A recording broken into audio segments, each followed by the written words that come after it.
Olá pessoal, vamos ao nosso estudo bíblico. Nesta oportunidade vamos estudar Carta de Paulo aos Gálatas, capítulo 5, do verso 1 até o verso 12. A primeira parte do verso 1 do capítulo 5 está dizendo: para a liberdade foi que Cristo nos libertou.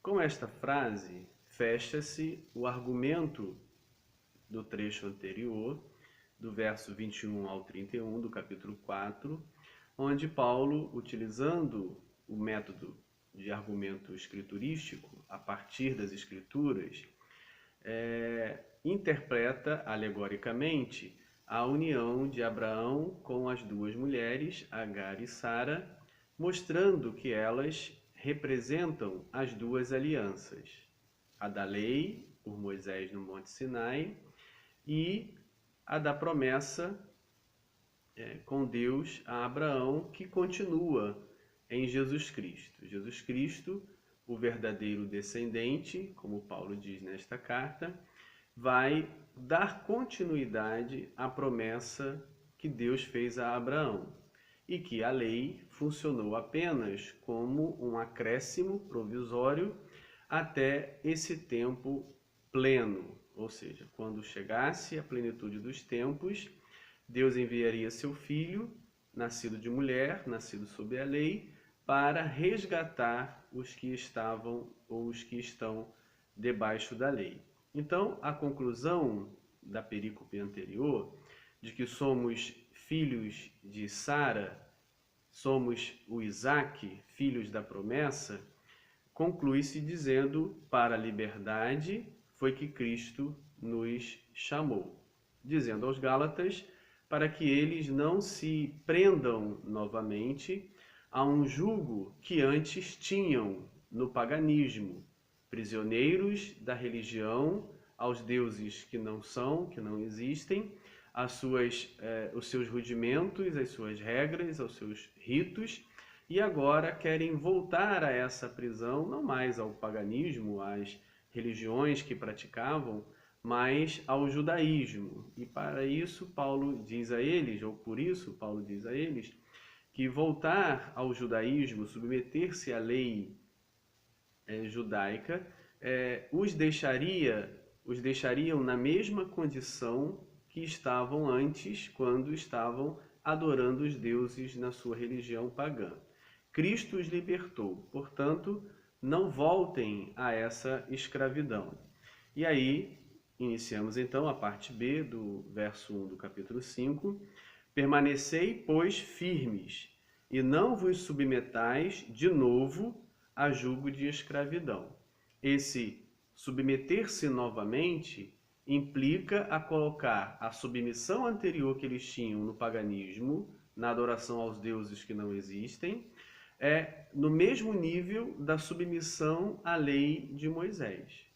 Submeter-se de novo, lembrando que os Gálatas não eram judeus.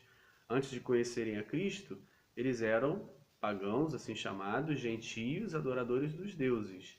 Então, quando ele diz voltar novamente ao jugo, ele equipara a condição deles de antes com a condição de agora, que desejam submeter-se à lei ou escravizando-se a essa lei pela qual Cristo nos resgatou da maldição da lei.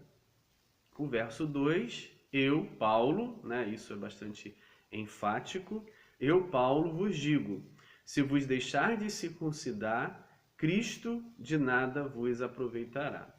Esse era o ponto-chave da persuasão dos cristãos judaizantes em relação aos Gálatas.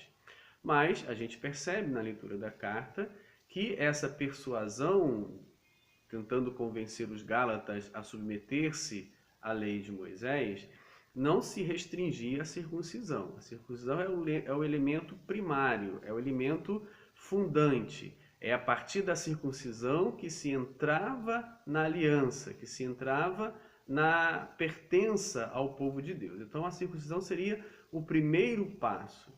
Não era que os cristãos judaizantes estavam convencendo os gálatas a apenas circuncidar. A gente percebe na leitura dos textos que eles estavam tentando persuadir os Gálatas a guardarem toda a lei, na qual a circuncisão seria o primeiro passo. Paulo então diz que se eles circuncidarem, se eles colocarem a confiança deles na lei, ou se eles entrarem para pertencer ao povo de Deus por meio da circuncisão, eles então renegam a Cristo. Pois qual era o rito, o elemento de entrada, de pertença ao povo de Deus? Era o batismo, como ele já disse no capítulo 3, verso 27. Porque todos quantos fostes batizados em Cristo, de Cristo vos revestistes. Então, era o batismo, a confissão de fé primária, que tornava o batizado, a partir dessa confissão de que Jesus é o seu Senhor, que ele morreu pelos seus pecados, que era a adesão ao caminho do Senhor e a pertença ao povo de Deus.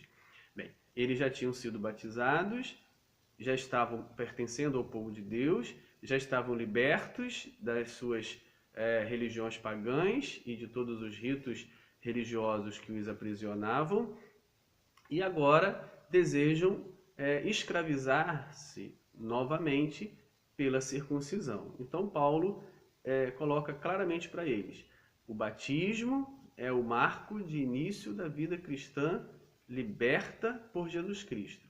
Circuncidar seria renegar o batismo como elemento fundante de entrada ao povo de Deus, o elemento primário de entrada nesta aliança com Cristo, e renegá-lo ao circuncidar, eleger um outro elemento, uma outra forma de entrar no povo de Deus. Então, para Paulo, é bem claro que o batismo, nesse sentido, faz uma concorrência com a circuncisão e a circuncisão com o batismo. O batismo é o rito de entrada, é o elemento, o passo que determina a adesão ao povo de Deus, a fé em Jesus Cristo, e não a circuncisão. Ou seja, para Paulo, ou um ou outro, não dá para ser os dois. Verso 3. De novo, testifico a todo homem que se deixa circuncidar, que está obrigado a guardar toda a lei. Bem, basicamente ele já usou esse argumento em texto anterior, que aquele que quiser guardar a lei deve guardar toda a lei, porque se descumprir um mandamento da lei, se tornará culpado de toda a lei. Ele diz isso no verso 10 do capítulo 3, e aí continuando no verso 11 em diante. Bem, voltando ao nosso texto. Se deixar circuncidar, que está obrigado a guardar toda a lei. Verso 4. De Cristo vos desligastes, vós que procurais justificar-vos na lei, da graça decaíste. Bem, Paulo se esforça bastante para convencer os Gálatas que não há uma conciliação entre a observância ou a guarda da lei, a lei como elemento de pertença ao povo de Deus, e a fé em Jesus Cristo que manifesta a sua graça. Ele diz aos Gálatas e repete muitas vezes: ou uma coisa ou outra. Se vocês optarem pela lei como caminho de agradar a Deus, de viver uma vida inteira para Deus, de estar pertencendo ao povo de Deus, vocês renunciam toda a fé no Evangelho de Jesus Cristo e na obra redentora de Jesus. Ele deixa bem claro: de Cristo vos desligastes. Ou seja, eles ligaram-se a Cristo pelo batismo e agora se desligarão se optarem pelo caminho da justificação pelas obras da lei. Verso 6. Verso 5. Porque nós, pelo Espírito, aguardamos a esperança da justiça que provém da fé. Bem, esse verso 5 ele é interessante porque ele traz um elemento característico da vida de Paulo, que é o apocalipsismo. Paulo era um homem apocalíptico, ele vivia o movimento apocalíptico. E este termo, traduzido por aguardamos, é um termo técnico da teologia apocalíptica. Ele aparece em outros textos de Paulo que eu posso citar aqui para você com calma e conferindo. Por exemplo, 1 Coríntios, capítulo 1, verso 7, está lá o termo e sempre se refere à vinda escatológica do Senhor. Romanos, capítulo 8, versos 19, 23 e 25. E Filipenses, capítulo 3, versículo 20. Em todos esses textos de Paulo, o verbo aguardar, que é um verbo próprio do apocalipsismo, da escatologia, da vinda, da esperança da vinda do Senhor, porque nós, pelo Espírito, aguardamos a esperança da justiça que provém da fé. Bem, Paulo, nos seus textos, ele tramita entre a justificação realizada pela fé em Jesus Cristo, pela adesão a Jesus Cristo, pelo recebimento pela fé de Jesus Cristo como Salvador e Senhor, por meio do seu sacrifício expiatório, e a justificação plena que se realizará na manifestação do Senhor Jesus, quando Ele vier, quando os mortos ressuscitarem, e nós seremos transformados, os vivos presentes serão transformados. Nesse momento da vinda do Senhor, se estabelece de forma plena a justificação. Então ele disse, vocês que querem se justificar pelas obras da lei, vocês então se desligam de Cristo. Mas nós, que mantemos a fé em Jesus Cristo, pelo Espírito que nos foi dado, aguardamos a esperança da justiça, da justificação que vem. E isso é vindo ou provém da fé que temos, e não da prática e da observância das obras da lei. Verso 6. Porque em Cristo Jesus, nem a circuncisão, nem a incircuncisão tem valor algum. Bem, então, ele deixa claro que não é circuncidando que será aceito diante de Deus, mas também não é não circuncidando que será aceito diante de Deus. Ou seja, a forma como Deus olha não é o circuncidar ou não circuncidar. A forma que Deus olha é a fé. Mas que fé? Precisamos ter bastante cuidado, porque Paulo não está pregando, estimulando, motivando os Gálatas ou conduzindo os Gálatas a uma fé inoperante, uma fé sem obras, uma fé sem atitude. Não, ele vai falar de uma fé operosa, de uma fé com atitude. O que ele está condenando é a obra da lei, é a confiança de que, ao realizar as obras da lei, justifico-me. É isso que ele condena. Mas ele não condena as obras nesse sentido. Ou seja, não há uma oposição entre Paulo e Tiago. Né? Na carta de Tiago, mais lá na frente, poderíamos estudar ainda, não há uma oposição. Tiago estimula as boas obras e Paulo condena as obras da lei. Apesar da palavra obra ser a mesma, mas há uma diferença entre obras da lei e boas obras. Há uma diferença entre confiar nas obras da lei para ser justo e praticar as boas obras como fruto da sua justificação. É bastante diferente. Mas o verso 6 continua, ele diz: mas a fé que atua pelo amor. E esta, para mim, é a frase principal do nosso texto. Ou seja, sem essa frase, a gente poderia ter conclusões bastante estranhas. Mas esta frase é fundamental. Esta frase é fundamental para o raciocínio, para evitar que a gente entenda que Paulo está condenando a operosidade. Ele diz, é a fé que salva, é a fé que justifica, mas não está estimulando a uma fé contemplativa. Bem, qual é a diferença entre uma fé contemplativa e uma fé operosa? A fé contemplativa é aquela que não me move a obra nenhuma, a fazer nada.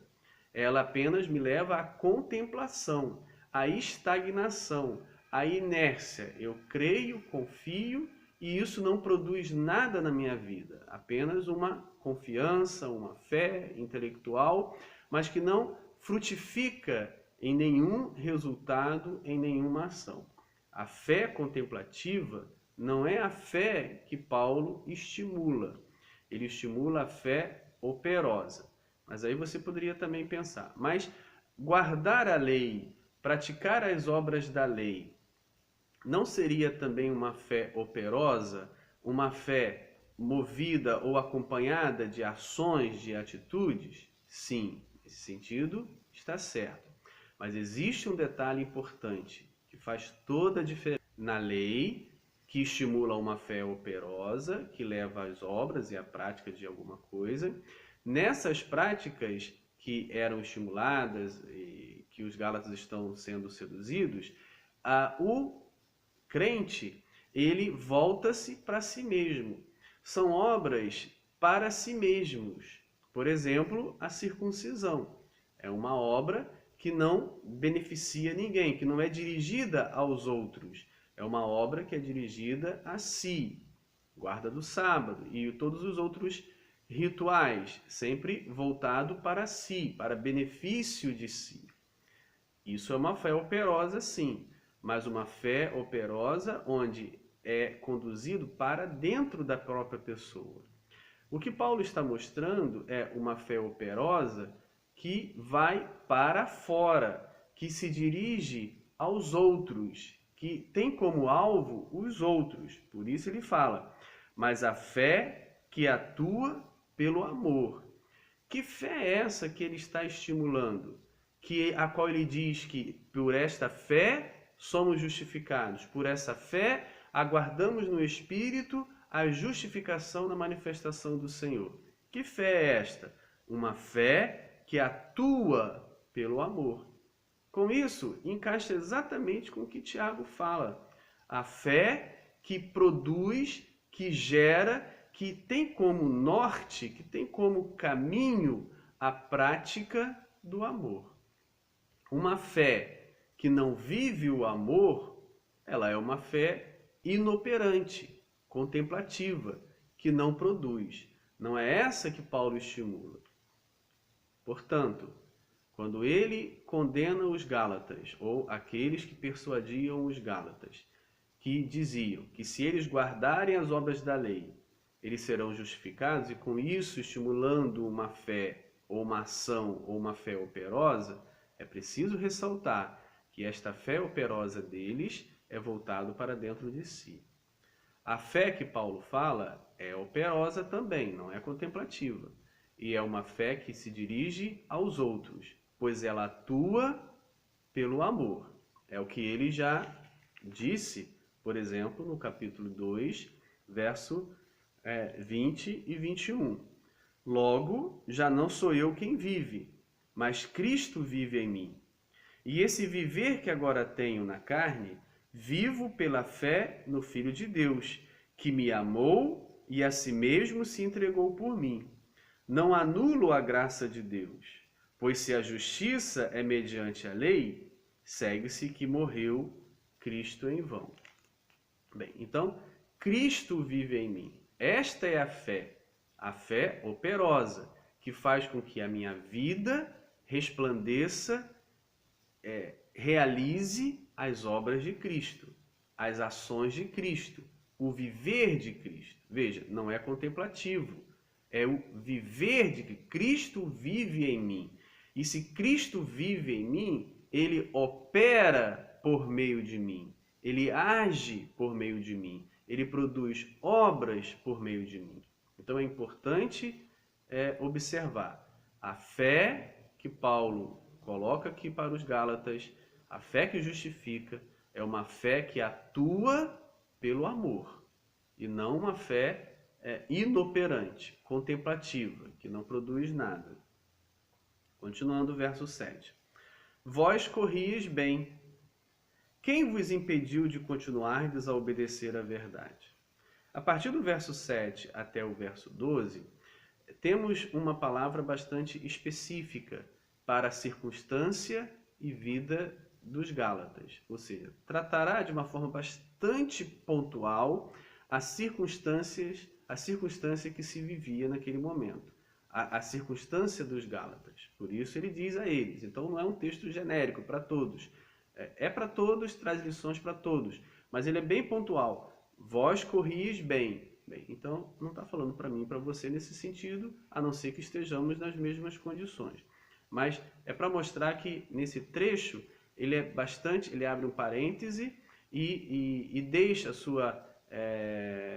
a sua exposição teológica bastante complexa, genérica, que é aplicada a todos, e se dirige a uma situação específica, pontual, vivida pelos Gálatas, que serve para muitos outros, caso estejam vivendo nessa mesma situação. Por isso ele diz, vós corrieis bem, como um atleta na sua competição, que vai bem, mas chega um determinado momento, começa a desempenhar uma função equivocada.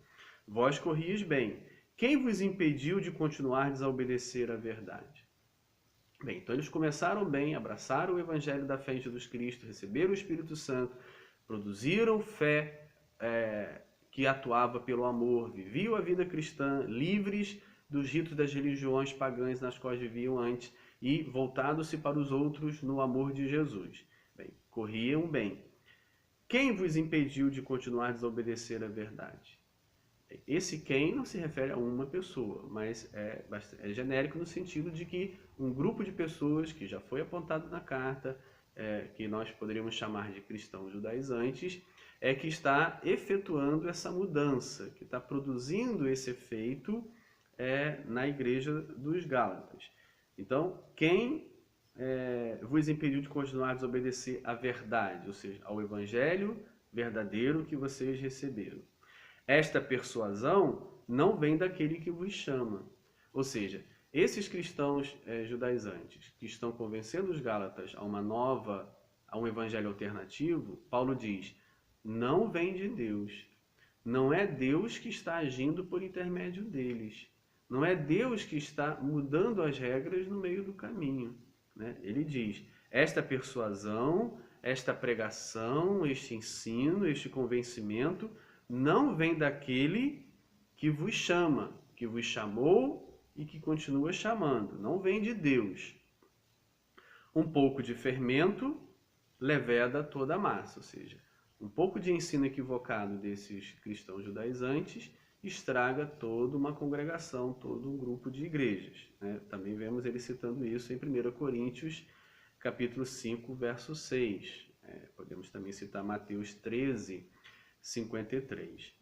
Confio de vós, ele ainda não desiste. Paulo é bastante persistente, ele confia no Senhor, ele confia que os Gálatas ainda podem rever a posição deles. Então ele diz, confio de vós no Senhor, que não alimentareis nenhum outro sentimento, mas aquele que vos perturba, seja ele quem for, sofrerá condenação. Então, ele ainda tem esperança, expectativa que os Gálatas não continuem neste caminho, não alimentem essa doutrina, esse ponto, esse evangelho alternativo que receberam. Né? Mas ele sabe de uma coisa que já disse lá na carta aos Coríntios, por exemplo, que aquele que destruir o templo do Senhor, Deus o destruirá. Então ele diz claramente que aqueles que estão fazendo a persuasão, aqueles que estão desviando os Gálatas do caminho do Senhor, esses sofrerão a condenação. É interessante a gente observar esse ponto de vista de Paulo, de que quem vai sofrer condenação são os líderes, aqueles que conduzem o povo erradamente, aqueles que persuadem o povo a um caminho equivocado.